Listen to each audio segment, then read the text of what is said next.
I'm Jason Compton. I'm hosting the show tonight. Melvin Hinton couldn't join us this evening. I'm here with several members of Madison Shakespeare Company, who Melvin asked to appear on the show before he knew he couldn't make it. Emily Morrison Weeks, director of A Valentine's Affair 2019, one of the upcoming Madison Shakespeare Company productions. Good evening, Emily. Good evening, Jason. Welcome back to the show. You've been on Radio Literature a number of times. Yes, it's always lots of fun. But we're on a different side of the table now, so... True, this is unusual. It's weird to see you over there, but cool. Also with us tonight are some cast members from A Valentine's Affair 2019. Isaac Brieske. Hello, I'm Isaac Brieske. Deanna Martinez. Hi, everybody. And Laura Kochanowski. Hello. So, Emily, let's talk a little bit about A Valentine's Affair 2019. This, I understand... He says knowingly, is the fourth in Madison Shakespeare Company's affair-type series. But for people who have not seen any of the affairs or didn't see last year's Valentine's Affair, can you take people through a little bit of what it's all about? Sure. Yeah, our affair shows are a great way to get a bite-sized amount of multiple different Shakespeare plays all at once. They are scenes shows, and they're traveling scenes shows. So that means that we take a barnstorming way of doing things. And this time we're going to 3 different locations. We're going to be at Capitol Brewery, Brink Lounge, and the Bartell Theater. And so we have scenes from 6 different plays. And they all, because it's a Valentine's affair, we all are doing scenes that have to do with love in some way or another. Some way or another, I think, being the operative term. Absolutely, yeah. My all-time favorite Shakespearean lover has become Richard III from doing these scenes. I can't... The language that he has is so compellingly romantic. Of all of the characters that I've seen who are making some kind of appeal... Deanna's laughing over there, but I mean this genuinely. The lines that he speaks are so... just deeply moving if you don't know what he's up to. If you just take it out of context and you show it to somebody. We will be sharing some of the somewhat more traditional romantic scenes tonight, but we'll get to that in just a minute. Beyond the 6 different scenes, we're also going to hear sonnets as well. Isaac, tell us a little bit about that. All right, so we're doing a bit of an improv activity. It's a lot of fun. It's called Sonnets Out of a Hat. So what we do is we just pick a random number of Shakespeare's... How many sonnets are there? 154. A random one of his 154 excellent sonnets. And we do them in justice by taking a character suggestion from the audience and an emotional suggestion from the audience and reading that random sonnet as that character in that situation or having that emotion. It's a lot of fun. There's some pretty zany things that come up. For example, sonnet number 54 as Santa with really big shoes on. You know, weird stuff happens. It's a lot of fun. And you talked about the performances coming up in the middle of February. Laura, isn't there a chance for people to see these even sooner? Yeah, we'll be doing those tomorrow night at the Adult Swim at the Children's Theater. It's a book fair. A book affair is what it's called, which matches with our title, A Valentine's Affair. And we'll be performing from A Valentine's Affair, Henry the Fifth, are we on? Henry the Fourth, Part 2, and from Julius Caesar. And that's at the Madison Children's Museum. Correct. Yes. So Madison Shakespeare Company brought a couple of scene selections, a couple of previews from Valentine's Affair. Why don't we set up the first one, The Midsummer Night's Dream? Sure, yeah. So heading into this scene, it's good to know that Bottom has been transformed into a donkey. And Titania has been charmed to fall in love with the first creature that she sees when she awakens. So that's where we are when... Oh, also, Bottom has scared all of his friends away, what with his donkey ears and horrible transformation. Yes, yeah. All ready to go? Let's do it. Why did they run away? This is a knavery of them to make me afeard. I see their knavery. This is to make an ass of me, to fright me if they could. But I will not stir from this place. Do what they can. I will walk up and down here, and I will sing. that they shall hear I am not afraid. The ousel-cock so black of hue, with orange tawny bill, the thrustle with his note so true, the wren with little quill. What angel wakes me from my flowery bed? The finch, the sparrow, and the lark, the plain-song cuckoo grey, whose note full many a man doth mark, and dare not answer nay. For, indeed, who would set his wit to so foolish a bird? Who would give a bird the lie, though he cry cuckoo never so? I pray thee, gentle mortal, sing again. Mine ear is much enamoured of thy note, so is mine eye enthralled to thy shape, and thy fair virtue's force perforce doth move me on the first view to say, to swear, I love thee. Oh, methinks, mistress, you should have little reason for that. And yet, to say the truth, reason and love keep little company together nowadays. The more the pity that some honest neighbors will not make them friends. Nay, I can gleek upon occasion. Thou art as wise as thou art beautiful. Oh, not so, neither. But if I had wit enough to get out of this wood, I have enough to serve mine own turn. Out of this wood do not desire to go. Thou shalt remain here whether thou wilt or no. I am a spirit of no common rate. The summer still doth tend upon my state, and I do love thee. Therefore, go with me. I'll give thee fairies to attend on thee, and they shall fetch thee jewels from the deep, and sing while thou on pressed flowers dost sleep. And I will purge thy mortal grossness so that thou shalt like an airy spirit go. Peas blossom, cobweb, moth, and mustard seed. Ready. And I. And I. Where shall we go? Be kind and courteous to this gentleman. Hop in his walks and gambol in his eyes. Feed him with apricots and dewberries, with purple grapes, green figs, and mulberries. The honey bags steal from the humble bees, and for night tapers crop their waxen thighs, and light them at the fiery glowworm's eyes, to have my love to bed, and to arise. And pluck the wings from painted butterflies, to fan the moonbeams from his sleeping eyes. Nod to him, elves, and do him courtesies. Hail, mortal. Hail! Hail. Hail! Come, wait upon him. Lead him to my bower. The moon, methinks, looks with a watery eye, and when she weeps, weeps every little flower, lamenting some enforced chastity. Tie up my love's tongue. Bring him silently.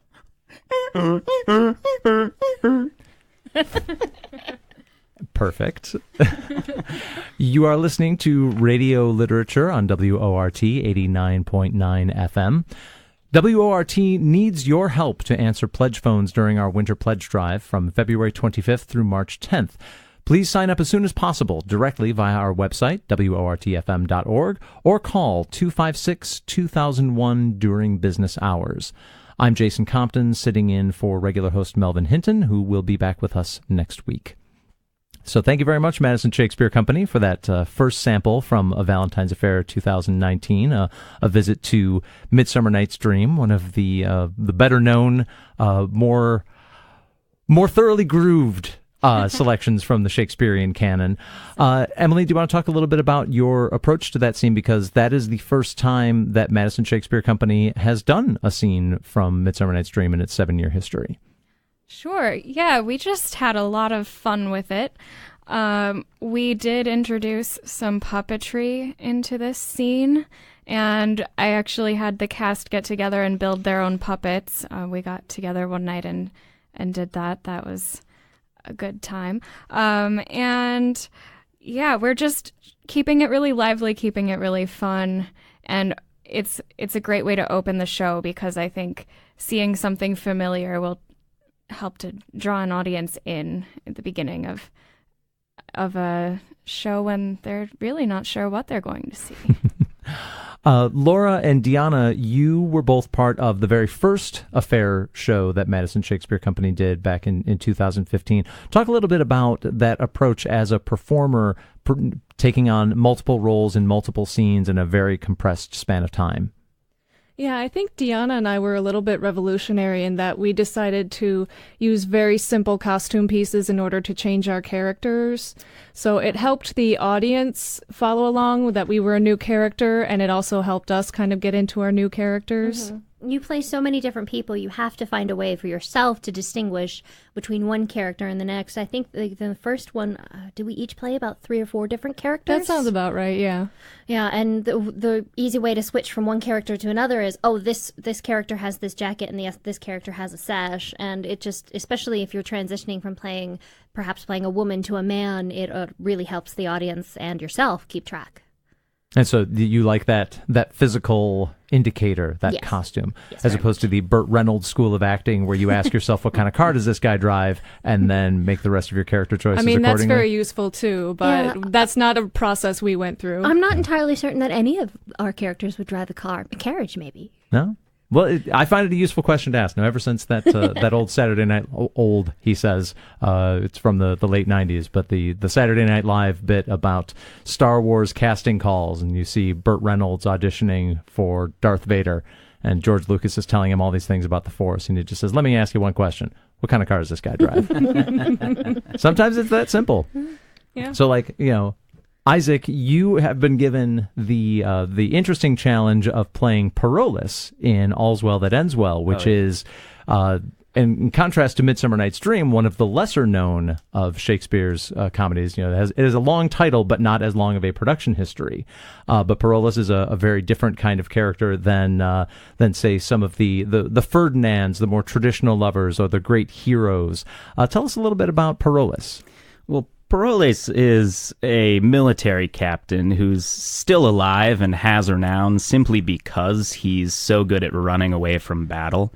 He really pulls the "I'm in the military" card a lot, but on the field he's not that effective as a commander. The scene that we're doing in Valentine's Affair kind of demonstrates the slyness of his character. At the end of the play, he does end up completely destitute on the streets, which seems to be befitting of someone who's managed to lie and cajole his way through life for this long. But as we'll see, it's unclear to me that, is he lying or is he being very honest and forthright? And I want to set up the scene from All's Well That Ends Well. It's from Act 1, Scene 1, which, like a lot of Shakespeare plays, is set up in a courtly setting. There's Helena, who is a young lover, but not the Helena from Midsummer Night's Dream. And Helena has a serious crush for Bertram, but Bertram is not particularly interested in her. He goes off to France. He's not going to take what Helena's laying down. So she gives this very sad monologue, which has been edited for time. And as she's sitting there feeling sorry for herself, pining for this guy that won't give her the time of day, in wanders Parolles. I think not on my father, and these great tears grace his remembrance more than I shed for him. What was he like? I have forgotten him. My imagination carries no favor in't, but Bertram's. I am undone.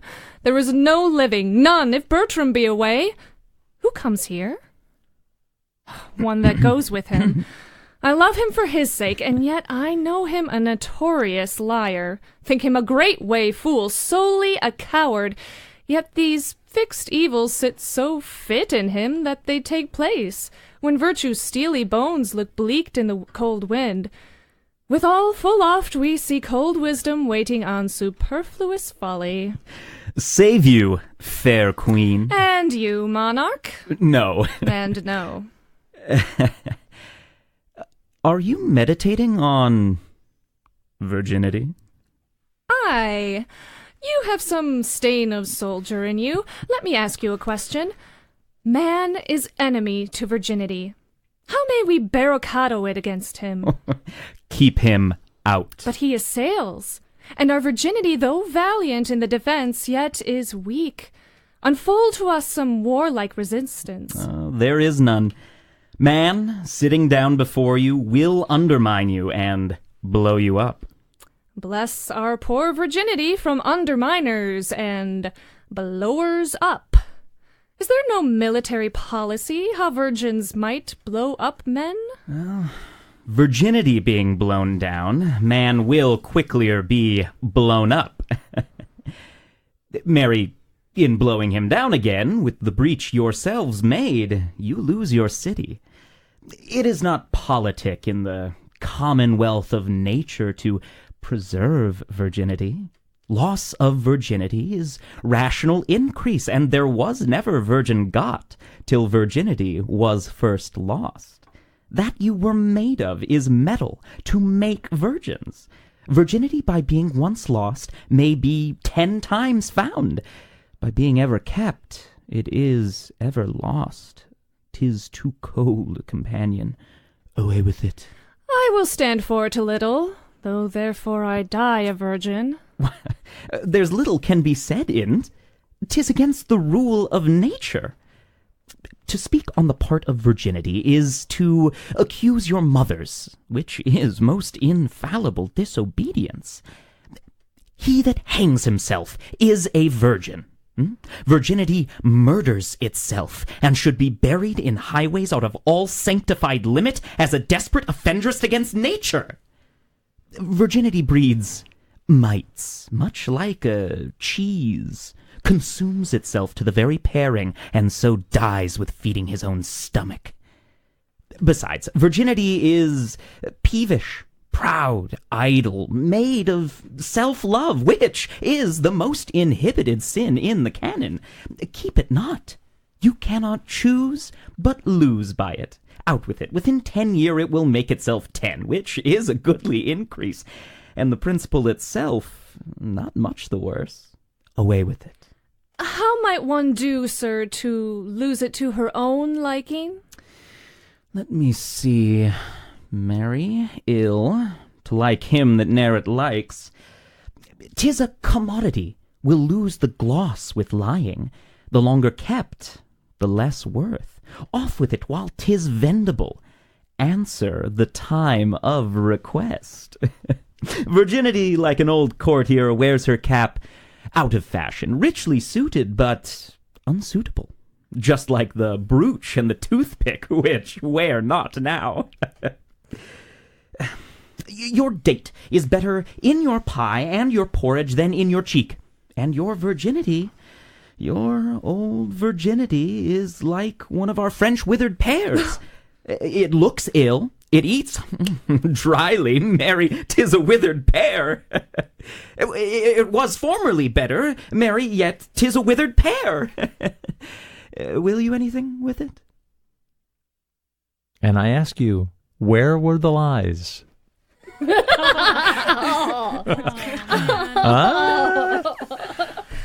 And there was two solid pages of perhaps bitter medicine, perhaps controversial medicine, but is he a liar, sir?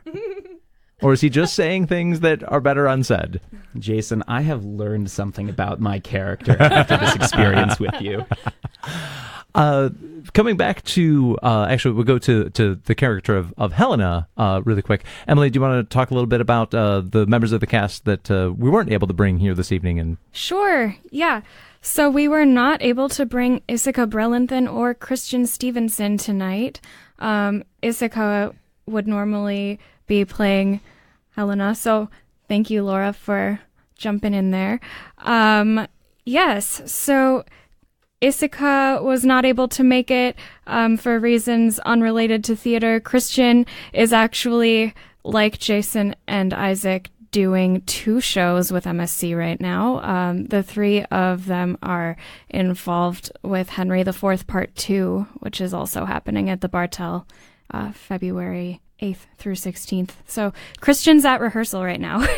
yeah, and Isaac, that makes you're coming up on, did we settle on the Fortnight of Pain? Do we have a name for it?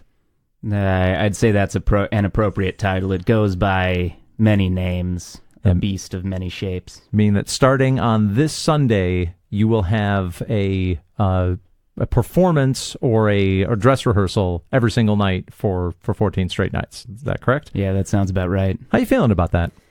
Well, number one, extraordinarily excited. I get to be with all of these wonderful people day in and day out. What a sweet talker. Yes. However, Last night, due to the severe weather conditions that we've been having, we did have a rehearsal called off, and it was pretty amazing to find out how many hours there are in a day when you're not in a rehearsal. So, Is there a radio-friendly adjective for the quantity of Shakespeare you will be doing over those 14 days? Unfortunately, Jason, there is not a radio-appropriate word to describe how much Shakespeare I'll be doing in the next few So the days. audience can fill that in on their own.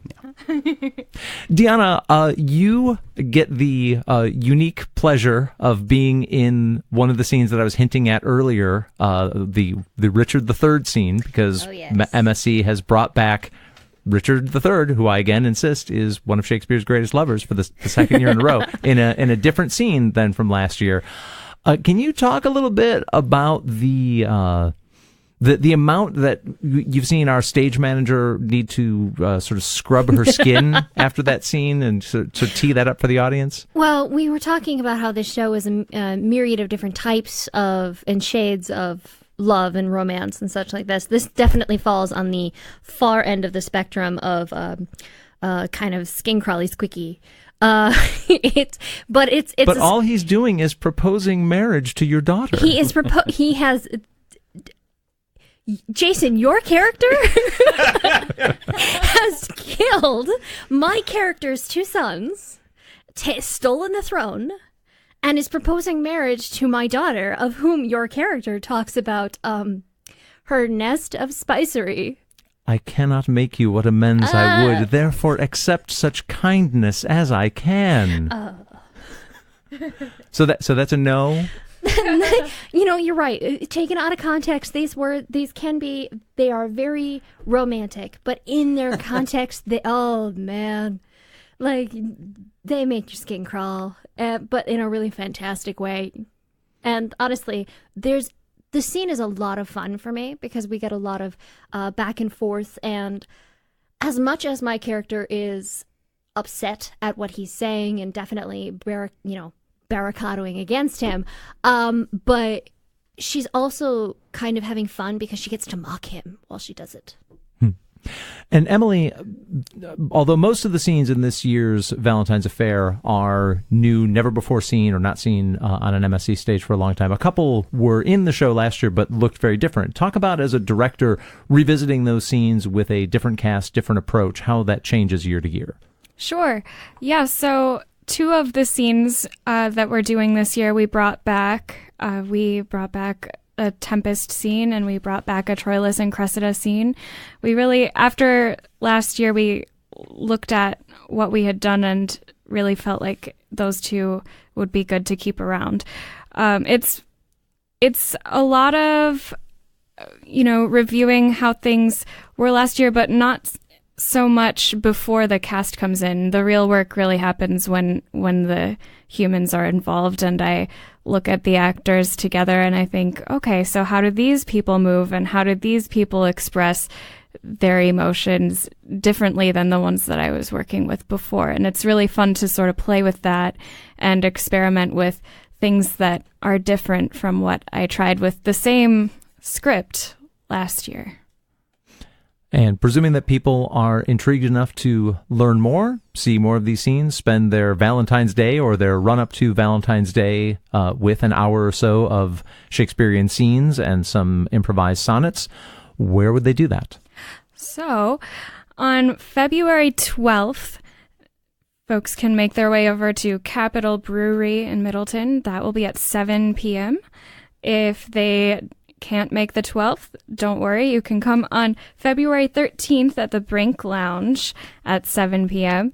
And then, if you really are wanting to have a uniquely romantic Valentine's evening on the actual day, make your way over to the Bartell on February 14th at 8 p.m. And that is sharing the space with Henry IV, Part 2, that's been mentioned? Yep. So how does that affect, and I'll throw this to anybody, when you know that you may be performing in a relatively cramped bar space versus a big stage that's going to have multiple levels and ramps? Do you think about that in rehearsal? Do you think about, I can't wait till I can run up that ramp, or I can't wait till I can, look down my nose at this person or look up at that? Or how does that affect your approach? I think everybody here has done at least one of these barnstorming shows, so As a director, from a blocking standpoint, when I'm thinking about the movement of a scene when we first start working, I try to make it flexible and know that certain entrances or exits might need to change. It's really different from blocking a show that's very dependent on a set being a certain way. And I think that's mostly the major thing about doing the different sets. It's not so much the blocking, it's more like the entrances and exits. They're in different locations. It's a different pacing in order to get to your exit or your entrance on time. And I think that's mostly what the biggest thing is. I mean, there's also like, oh, my character usually just takes a couple steps, but this is a huge stage. Maybe I can strut a little bit more. And the same is with the reverse, because Capitol Brewery has a much smaller playing stage that we are used to for rehearsal. So we have to remember that occasionally we can't go as big as we might at other places. Meaning Richard's going to be very, very close to you. Oh, dear. There you go. Oh, I didn't think about that. Yeah, I absolutely love performing the same show in different locations. It's part of the magic of live theater, baby. You never know what's going to happen. It's thinking on your feet. It's that rush of, okay, there was a door here, and now there's not. Well, really want to thank Madison Shakespeare Company and director Emily Morrison Weeks, performers Isaac Brieske, Laura Kochanowski, and Deanna Martinez.